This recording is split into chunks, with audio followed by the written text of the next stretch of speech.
Drew Smith, the producer at 2K on XCOM, and we're here today showing, or at E3, showing XCOM this week. Essentially, it's a retelling, an origin story of the classic, early '90s strategy game. And we looked at that game and we thought to ourselves, okay, what are the core principles, the most important things about that game? What can we really grab and bring into our world and bring it to what we know how to do? And we thought about number one, it's not a one-man army. It's not a John Rambo story. We're not running around picking up tanks and throwing them at people. Like, I guess Rambo didn't do that, but it's not that way. You have agents, and you need to rely on your agents to survive, and you can't get through without them.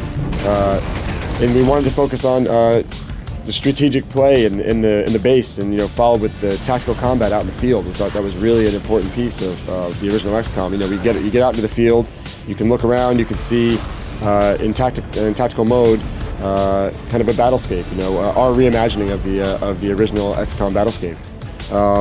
You get to look, you get to choose your targets, move your agents around, get to use their powers.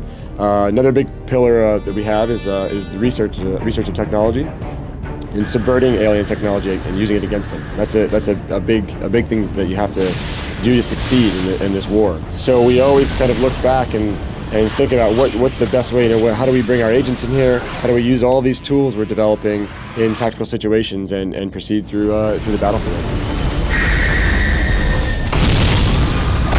We chose the 1960s, specifically 1962, as its society on the verge of a shift, a cultural shift.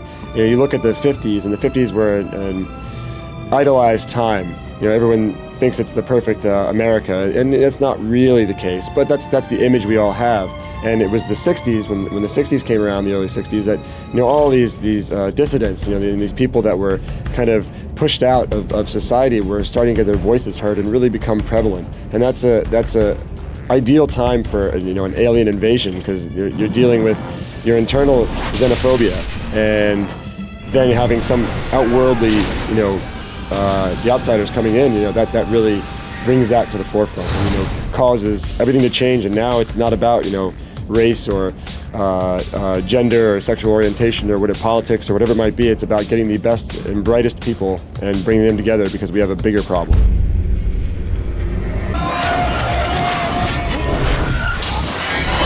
So the game's going to come out on March 6, 2012 on Xbox 360, PlayStation 3, and PC.